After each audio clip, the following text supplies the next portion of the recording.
Filosofia Cristã, palestra de número 3 do nosso módulo 3.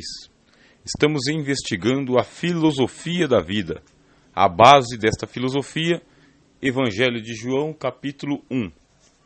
No princípio era o Logos estava com Deus e o Logos era Deus. Ele estava no princípio com Deus.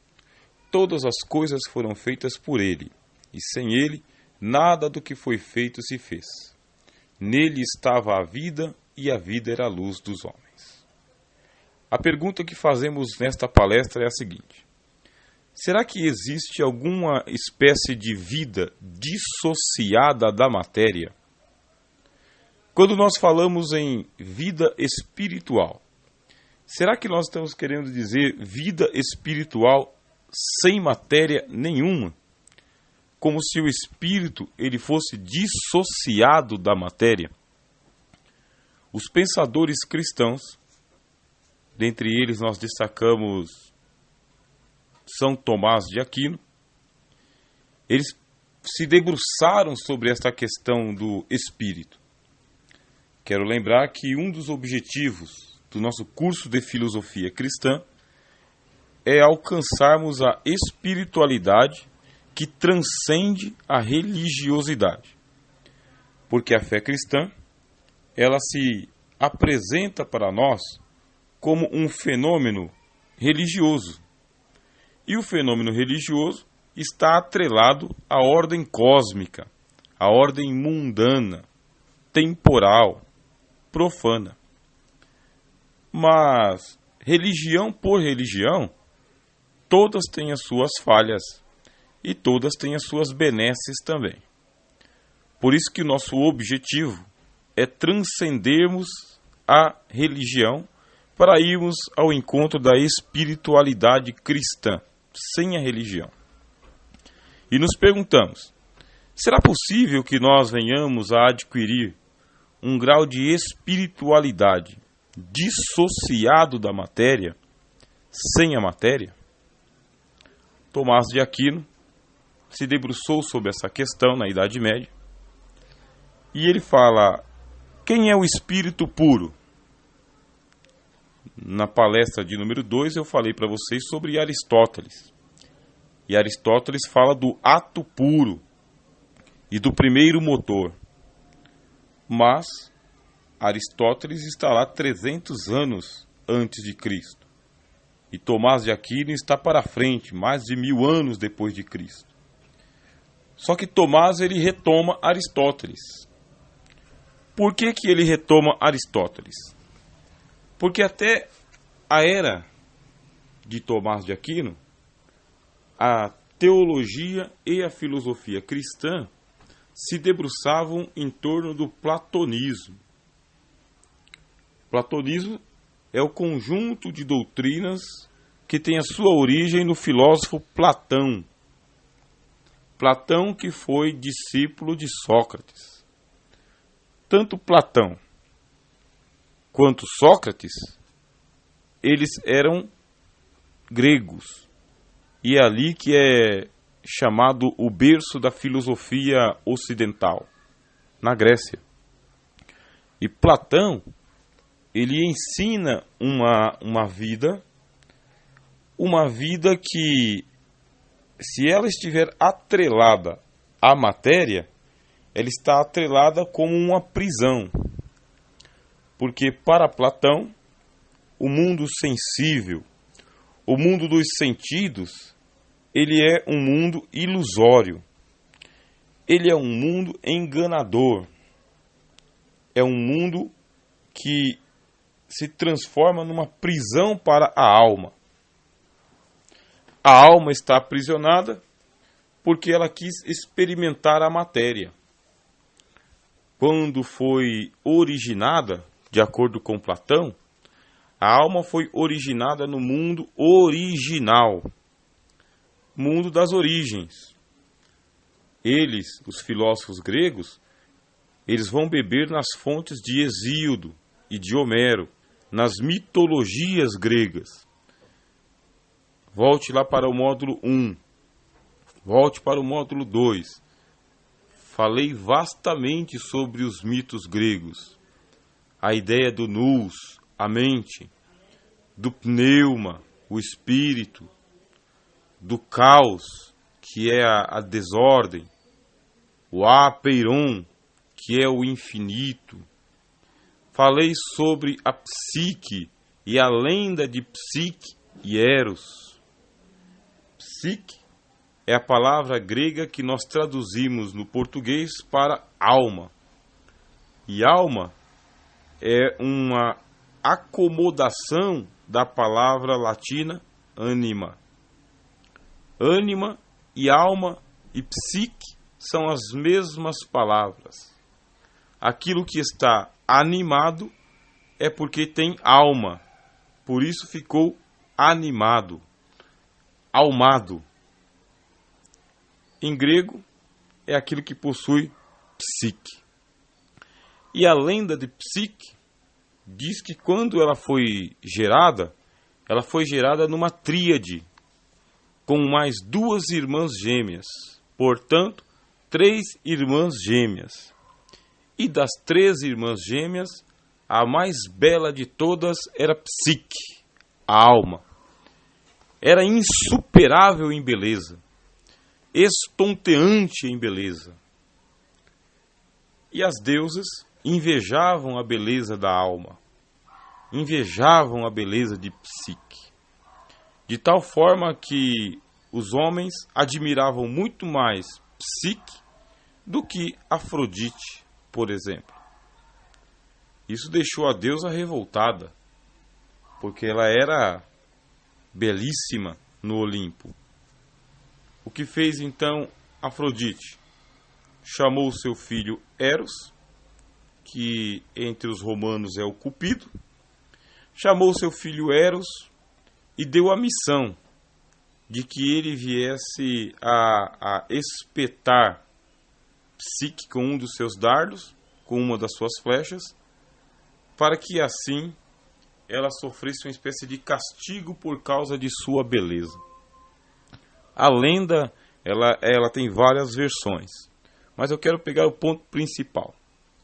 O ponto principal é que a alma, em Platão, ela é dissociada de matéria, porque ela foi criada no mundo original. Esse mundo original é chamado mundo das ideias, e esse mundo original, que é o mundo das ideias, Platão o intuiu baseando-se nas mitologias que existiam, porque nas mitologias a psique, a alma, era a mais bela de todas as criações, e ela estava dissociada da matéria. A alma não foi criada no cosmos, no mundo, para o mundo. A alma, ela emanou do apeiron, que é o infinito, do éter, que é a eternidade, junto com o pneuma, que seria sua segunda irmã. O pneuma seria irmã gêmea da psique. Mas a alma, ela é mais bela do que o pneuma. Por quê? Porque a alma, ela se aparenta e o pneuma não. O pneuma não se aparenta. Ele é o ar, ele é o vento, ele é o fôlego. A alma não. A alma, ela possui sua formosura, sua beleza. Esses mitos, eles vêm parar na filosofia de Platão. E por isso Platão vai dizer: a verdadeira vida, Zoe, está associada à psique, a alma.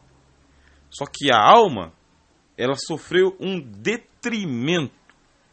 Em que momento que a alma sofreu um detrimento? Na hora que ela caiu do mundo das ideias e ela veio para o mundo sensível. Mundo sensível é o mundo do tato, do olfato, da visão, da audição, do paladar. Este é o mundo sensível, é o mundo dos sentidos. Por que aconteceu esta queda da alma? Porque não existiam almas, existia a alma, só a psique. Da mesma forma como não existiam espíritos, existia só o espírito. Da mesma forma que não existiam mentes, só existia a mente. Da mesma forma como não existem eternidades, só existe éter. Você compreendeu? No mundo original de Platão, no mundo das ideias, não existe diversidade. Só existe a unidade. Um único ser. Esse único ser não possui pluralidade, diversidade, diferenças. Quando você ouvir alguma palavra que tenha di no começo, exemplo, divisão, esse di é porque está dividido. São dois, di de dois. Exemplo, divisão, duas visões. Diversidade, dois versos, ou frente e verso, e assim por diante. No mundo de Platão, só existe o único, o ser único, a unidade, o mundo original. É comum, quando nós estamos estudando o platonismo, virmos para o exemplo do cavalo. Você olha para todas as espécies de cavalo em toda a sua diversidade e cores, tamanhos e raças, e você fica assim entusiasmado com a beleza de um aras, com muitos cavalos. E o Platão vai dizendo, estes cavalos, eles são sombras apagadas do cavalo original que existe lá no mundo das ideias. No mundo das ideias está o arquétipo dos cavalos, que é o cavalo, e não os cavalos. Quem entrar no mundo de Platão, no mundo das ideias, não pode entrar pelos sentidos dos olhos. Precisa entrar pelo pneuma, pelo espírito. O problema é que existe uma hierarquia entre espírito, pneuma e psique, alma. Por quê? A alma, ela está encadeada ao sar. Como assim? Ela está encadeada à carne, ao soma. Soma é o corpo. Psique é a alma. Pneuma é o espírito. E existe uma hierarquia aí. A hierarquia é que, volte aqui comigo para o mito de Psique. Psique, ela foi flechada por Eros. E quando ela foi flechada por Eros, aconteceu um acidente. Por quê? A flecha de Eros fazia com que a pessoa ela se apaixonasse pela primeira pessoa que ela visse. Essa aqui é a lenda, esse que é o mito. Se alguém for flechado pelo Cupido, se alguém for flechado por Eros, na hora que a ponta da lança ou a ponta da flecha tocar na pessoa, essa pessoa vai se virar para alguém. E na hora que ela se virar para esse alguém, ela vai se apaixonar platonicamente por esta pessoa. Uma paixão doentia, incontrolável, de tal maneira de que ela perde o seu próprio eixo e ela começa a girar em torno de outro eixo que é a outra pessoa. Eros saiu para poder cumprir a missão dele, que era fazer com que a alma se apaixonasse. Na hora que ele chegou perto da alma, Eros se encantou com a beleza de Psique. Se encantou. E ele acabou se espetando com a mesma flecha que ele espetou a alma, que ele espetou Psique. Ele pegou e se espetou e espetou a Psique.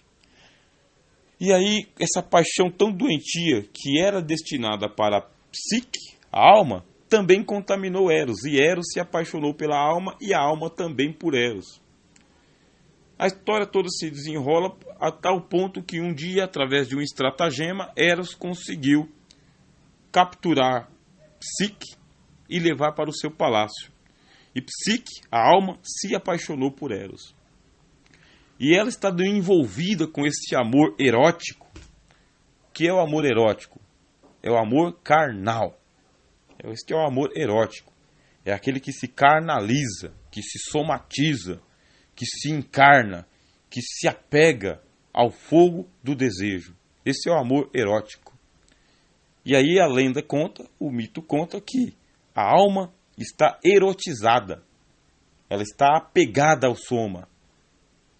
Ela se apaixonou pelos sentidos. Volte comigo aqui para Platão. Saia do mito e venha para Platão. Platão está usando o arquétipo da lenda de Psique. Aí ele vai dizer, a nossa alma, a que nós possuímos, ela está apegada ao mundo sensível, que é esse que nós temos. Ela está apaixonada pelo mundo sensível. E ela está iludida, porque ela foi envenenada por uma flecha. E por isso ela está aprisionada a este mundo, ao Soma. Porque o Soma, ele representa o palácio de Eros. Porque Eros tinha um palácio. Foi para lá que ele levou Psique depois que raptou-a. Pois bem, se você está acompanhando bem, nós ainda temos que voltar para São Tomás e ainda temos que voltar para Aristóteles, mas antes de chegar lá nós temos que entender o platonismo, porque São Tomás ele surge para defender o aristotelismo, que é uma doutrina diferente do platonismo. Nós vamos chegar lá nesse módulo ainda, não se preocupe. Mas vamos lá. E a alma está aprisionada ao Soma, ao cosmos, ao mundo. E há uma hierarquia. A hierarquia é Soma aqui embaixo, como sendo a prisão da alma. E Pneuma lá em cima, o espírito que transcende a alma, que fica chamando a alma de volta para o mundo original. E a alma, ela está, enquanto a alma está associada à matéria, ela é prisioneira. Você entendeu? Pergunta inicial desta palestra de número 3, módulo 3 do curso de Filosofia Cristã. Pergunta inicial é, se existe vida dissociada da matéria. Platão diz que sim. A verdadeira vida é aquela que está dissociada da matéria. Porque a associação da vida com a matéria é uma decadência. Decadência é aquilo que caiu. Isso é decadência.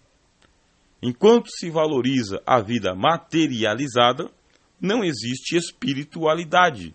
E é impossível você possuir espiritualidade alimentando a materialidade. Se você ouviu muito bem a palestra de número 1, Jean-Paul Sartre, filósofo francês, ria dessa explicação. Ria, satirizava, ironizava e ridicularizava, dizendo: Platão estava errado. Porque a única vida possível é a vida material. É a única que nós experimentamos, de ponta a ponta. Não existe vida dissociada da matéria, disse Sartre. E os ilozoístas, que dizem que a vida tem a origem na matéria, também pensam assim. Só existe vida na matéria. Fora da matéria, nós não concebemos a vida. Platão diz, não. A vida associada à matéria é uma decadência, porque houve uma queda da alma. A alma original, que é a alma única, ela se encantou pelo cosmos quando ele surgiu, e ela saiu do seu mundo original, ela decaiu e ela quis participar do mundo material. Qual foi o problema? Qual que é a queda? A queda é a seguinte: na hora que a alma, que é a alma única, eu estou repetindo para ficar bem chato mesmo, a única alma que existia, quando ela quis se intrometer no cosmos, quando ela quis participar da vida do cosmos, por dentro do cosmos, ela se fragmentou. Porque ela sozinha não consegue entrar no cosmos. Para entrar no cosmos, ela teve que se fragmentar. E quando ela se fragmentou, aí ela saiu da unidade e ela veio para a diversidade, a pluralidade. Em termos práticos, seria o seguinte: a tua alma é uma alma particular. A minha alma é outra alma particular. A terceira pessoa é uma outra alma particular. E cada um dos 7 bilhões de pessoas que estão vivos hoje no cosmos, no mundo, são almas particulares. Acontece que Somos almas particulares porque estamos no cosmos. Mas, qual é a origem da nossa alma particular? A origem é a alma universal. Universo. Aquele que possui uma única versão, uma única face. A tua alma particular e a minha alma particular, que estão distantes uma da outra, que são estranhas uma à outra, têm uma única fonte. E qual é a fonte? A fonte é a psique. A alma universal, que estava na arqué, que estava no princípio, que participou da criação do cosmos e do universo. E enquanto a nossa alma estava lá, no mundo original, no mundo das ideias, mundo original porque dá origens, mundo das ideias por causa que está no eidos, nas imagens, a nossa alma estava lá, unida, juntinha, aglutinada, grudada uma na outra. E não havia particularidade. Ou seja, eu não era eu, e você não era você, e o outro não era o outro. Quem era eu? Quem era você e quem era o outro? Não existia. Porque eu, você e o outro são particularidades do cosmos.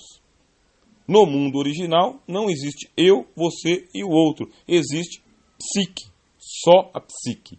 E todas as almas que existem hoje, particularizadas, elas formavam uma unidade com a mente da psique antes de cair. Isto é platonismo. O caminho de volta. O caminho de volta é se dissociar da materialidade. É desvalorizar a materialidade dos sentidos. É colocá-los num segundo ou num terceiro plano. E entrar numa conveniência de que esta vida, na matéria, é uma vida decadente. Essa história ela vai gerar o platonismo. E o platonismo ele vai entrar na filosofia cristã, mas vai entrar violentamente.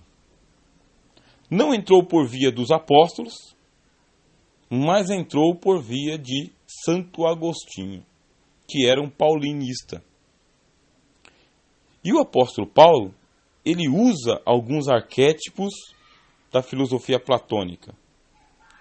João também faz isso. Ele também usa alguns arquétipos da filosofia platônica. Eles dão uma roupagem cristã, por causa da metodologia do Novo Testamento, que é resgatar a verdade aonde quer que ela esteja, e dar-lhe a versão de Jesus, de Cristo, do pneuma cristão. Quando o platonismo vem parar na filosofia cristã e na teologia cristã por Agostinho, permanece por 1000 anos ditando o pensamento cristão. E por isto, os cristãos que são platonistas, agostinianos, luteranos, todos estes têm a ideia de que, de fato, a carne, a vida carnal, a vida material é uma vida pecaminosa, é uma vida errada. E se nós dermos ênfase aos sentidos, os olhos, a língua, a audição, as mãos, se nós dermos vazão ao mundo da carne, do soma, do corpo, nós não seremos espirituais jamais. Nas palavras de Paulo, o espírito, que é o pneuma, ele luta contra sarx, a carne. E sarx, a carne, luta contra o pneuma. E eu? E o meu ego? Está no meio, na divisão. Divisão são duas visões. Olho para o pneuma e olho para a carne. Olho para o espírito e olho para a sarx. Será que eu conseguirei alcançar um grau de espiritualidade dissociado da matéria, da carne? Esta missão ficará a cargo de São Tomás de Aquino 1000 anos depois, querendo superar o platonismo que foi trazido para a teologia cristã por meio de Agostinho. Porque não é possível haver sociedade entre a matéria e o espírito. Não é possível. E se manter espiritualidade. Porque este mundo que nós vivemos é o cosmos. E no cosmos, quem determina a vida no cosmos é a matéria. É a ilê. É a materialidade. Não existe espaço para pneuma no cosmos. É antinatural. Não é comum. É uma invasão. Pneuma não pode invadir o cosmos. Porque o mundo do pneuma é lá. Na eternidade. No éter. No nous, no mundo original. E o cosmos? O cosmos, a característica dele é a materialidade. Isso é a ordem natural das coisas, a física. Portanto, se você quer manifestar espiritualidade no mundo dissociado da matéria, você está no mundo errado. Não vai acontecer. Tua espiritualidade é uma verdadeira farsa. Por que farsa? Porque aqui não é o lugar de ser espiritual. Aqui é o lugar de você ser material. E tua espiritualidade, ela tem que se manifestar materialmente. Exemplo, Tiago vai dizer: tens tu fé? Mostra-me a tua fé pelas tuas obras, e eu te mostrarei a minha fé pelas minhas obras, porque a fé sem as obras é morta. Não vou torcer o texto, mas estou usando ele a nível ilustrativo, porque na mente de Tiago, a fé que pertence ao mundo do pneuma, do espírito, tem que se materializar no cosmos, porque se não se materializar, nem é fé, está morta. Captou? Pegou? Aí você pergunta: e o que é que Tomás de Aquino tem a dizer sobre isso? Tomás, ele diz o seguinte: espírito puro, espírito dissociado de qualquer materialidade, somente Deus. Aristóteles falava de ato puro. E quem é ato puro, de acordo com Aristóteles? O ato puro é um Deus. Diferença entre o Deus de Aristóteles e o Deus de Tomás de Aquino. Deus de Aristóteles é um Deus impessoal. É um princípio divino que não se relaciona com ninguém no cosmos porque não conhece a pessoalidade de ninguém no cosmos. Esse é o Deus de Aristóteles, que a gente escreve com D minúsculo. Um Deus impessoal. E o Deus de Tomás de Aquino é o Deus cristão. Esse Deus cristão é o Pai dos homens, Pai da humanidade, e que se relaciona pessoalmente com cada pessoalidade que está no cosmos. E que interfere em cada ação humana segundo a sua vontade. Aristóteles diz: o meu Deus, que é o motor imóvel, motor que não é imovido, o meu Deus, que é o motor original, ele é ato puro. Ato puro porque ele não é influenciado por causas secundárias. Ele é ato puro. Ele não é movido, nem motivado, nem motivacionado, nem se atualiza. Ele é ato em estado de pureza. Sem associação com nada. E esse meu ato puro está junto com o motor imóvel. Ele pertence ao motor imóvel. Quem é o motor imóvel? É o Deus. O que diz Tomás de Aquino? Ele diz: Deus é espírito puro. E por associação de ideias, Tomás ele vai dizer para a gente isso. Como Deus é espírito puro, ele está dissociado de toda a materialidade e é o único que está dissociado de toda a materialidade. Só Deus é espírito. Aí você vai falar: mas e eu? Não sou um espírito também? Sim, mas você não é espírito puro. E os anjos não são espíritos também? Sim, mas eles também não são espíritos puros. Se eu não sou espírito puro, portanto, eu sou um espírito que está composto de uma materialidade. Ou, a origem do meu espírito é a matéria. Pegou? E não só o meu espírito humano tem origem na matéria. Os espíritos angélicos também possuem matéria, são materiais. Esse será o assunto do nosso quarto áudio, da nossa quarta palestra. Vamos dar continuidade a esse pensamento. Como ficou bastante confuso na sua mente, para alguns é novidade, ouça 300 vezes esse áudio. Tome notas e, se quiser, entre em contato. Meu nome é Rogério de Souza, professor de Filosofia Cristã. O meu número de telefone é 999-47-43-30, DDD 11, cidade de São Paulo. Que a paz, Eirene, esteja com você.